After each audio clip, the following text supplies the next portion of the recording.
Good day. Welcome to the Nephrotic Syndrome module. I am Dr. Orpheus C. Monakil, a consultant pediatrician and nephrologist at the De La Salle University Medical Center Department of Pediatrics. Here are our objectives. To correctly diagnose a child with signs and symptoms of nephrotic syndrome and properly manage a child with signs and symptoms of nephrotic syndrome, and to properly refer a child with nephrotic syndrome to the resident or consultant. The following are the general features of nephrotic syndrome: generalized edema, massive proteinuria, hypoalbuminemia with or without hypercholesterolemia or hyperlipidemia. The major pathophysiologic or underlying abnormality in nephrotic syndrome is increased glomerular capillary wall permeability leading to massive proteinuria, primarily albumin, leading to hypoalbuminemia. Because of the spillage or the massive proteinuria leading to hypoalbuminemia, the pathophysiologic mechanism of edema formation in nephrotic syndrome is as follows. Take note that the edema formation may be due to an underfill or the overfill theory.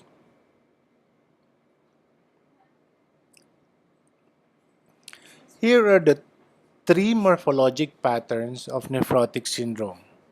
It may be 1. Minimal change nephrotic syndrome, which is the most common. 2. It may be focal glomerulosclerosis. Or 3. Mesangial proliferation.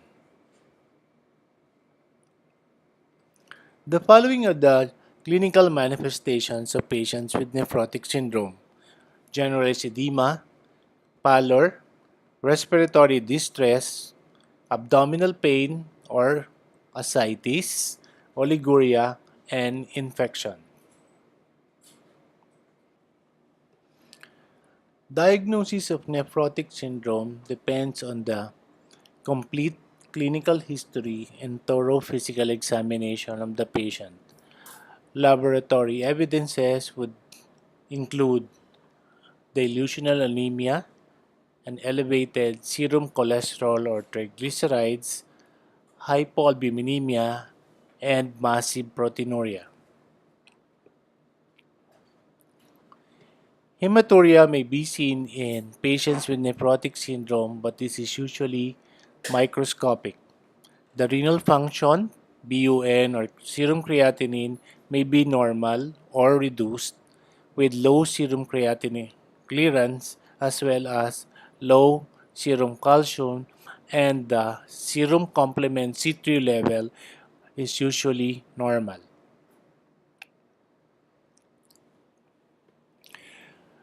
The major complications of patients with nephrotic syndrome is infection. Although these patients or patients with nephrotic syndrome are usually prone to developing thrombosis because of their hypercoagulable state. There may be a chronic loss of proteins and protein-bound molecules as well as a reduced serum vitamin D level. Because of the massive proteinuria, some of these patients may develop growth retardation as well as lipid metabolism abnormalities because of the hypercholesterolemia. Management of patients with nephrotic syndrome involves early initiation therapy for both gram-positive and gram-negative organisms. Salt restriction is necessary, but fluid intake is dictated or will be according to thirst. Ambulation should be encouraged in order to mobilize the edema. Supportive measures as well as salt poor albumin transfusion may be indicated when massive ascites is noted. The cornerstone of treatment is steroid therapy, and of course, the complications should be treated.